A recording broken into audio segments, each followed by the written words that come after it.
Hi, I'm Erin Parks. I'm the founder and executive director of Lotus Centre. And today I'm going to talk about one of our most asked questions, which is what is our intake process at Lotus Centre?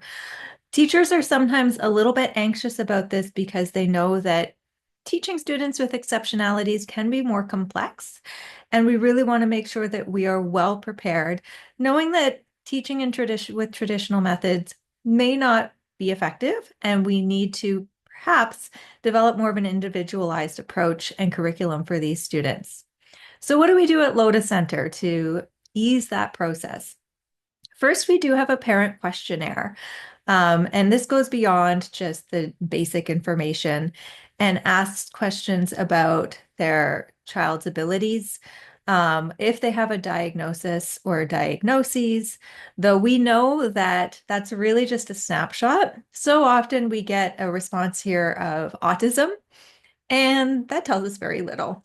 I mean, it's a great starting point to know that the student is on the autism spectrum, but it's such a wide spectrum that it can mean just about anything. So if you do get a diagnosis, it's always great to make sure that you understand what that diagnosis is, what it's all about, and that is a good starting point. But be aware that there is a lot more information to gather there. So beyond this questionnaire, where we can gather a fair amount of information, but to be honest, some parents fill out a lot of information and some less so. So the next process for us is an intake meeting. So this is our first lesson, but it's not really a lesson. It is just the intake meeting. So the parent comes with the child or the student and meets with the teacher and ideally our director of education as well, so that they can guide the process with the teacher to develop the curriculum since it's going to start the following week at the first lesson. Our teachers all receive an intake meeting information package that tells them what to do through this intake meeting, what kind of information they're looking to gather, and so on. So it even just begins with some basic information. Greet the student and parent, show them around the studio space. This is really important because a lot of our students struggle a little bit with new spaces. And so this intake meeting is a great opportunity for them to just get accustomed to the space without any of the pressure of having to do a lesson or anything that involves. So allowing that time to just look around is really important. We let them open doors, look in closets, just peek into all the spaces that will help them to orient themselves. But also, kids are just curious. And I find that often if we let them do that from the get-go, it kind of gets it out of their systems. And then when they come, they're ready to go for their first lesson. So that's sort of a big part of the process there, showing around to washrooms, anything like that. You want them to take their boots off, all of those sort of basic things. But beyond that, there are a number of pieces of information that we really want to gather. The purpose of the meeting is to better understand the student so that when they actually start their lessons, we know what approach is going to work best for them. We know what kind of curriculum or methods or material we want to use with them so that when we actually start our first lesson, we're setting them up for success. And we know that sometimes these students do need a differentiated approach. That's why they come to us usually.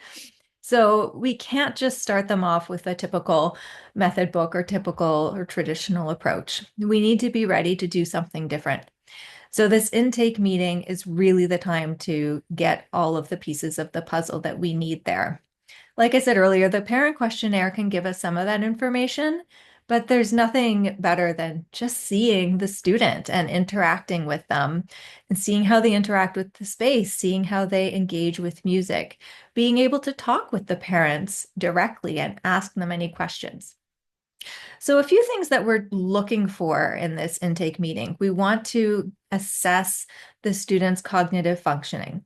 So where are their communication abilities also? Are they verbal or are they non-speaking? Where are they on that spectrum? Are they able to read or identify numbers or colors? We use a lot of color coding What's their level of comprehension?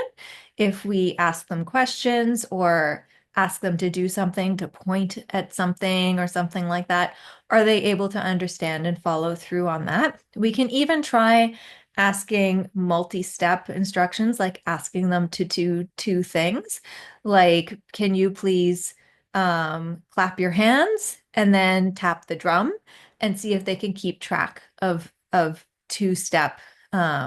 two-step instructions. We're also looking at their motor skills. What is their finger independence like, depending on the instrument that you're going to work on?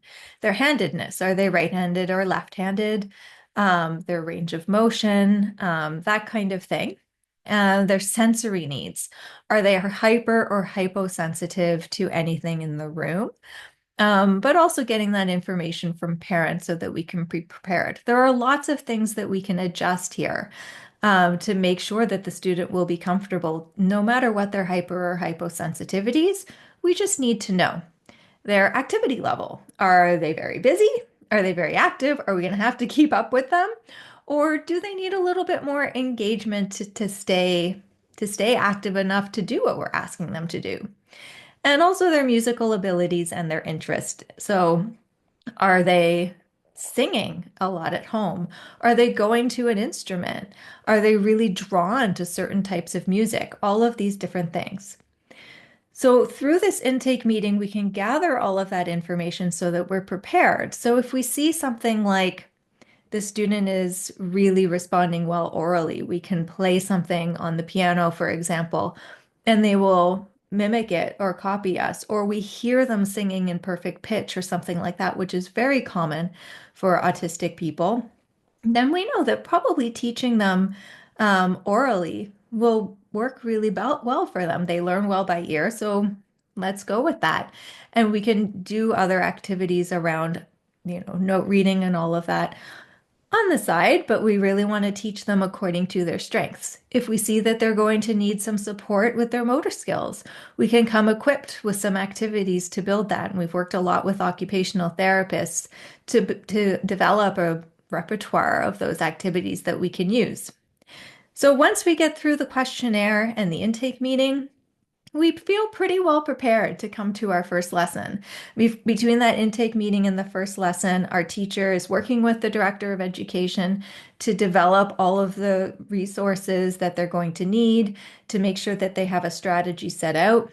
Of course, it's an ongoing process. We don't come to that first lesson having all of the answers. And it takes a good month or more to really get in our groove and understand the student, but certainly it helps a lot. So we highly recommend having all of those steps, the most important step being the intake meeting and taking the time to get to know the student and the parents.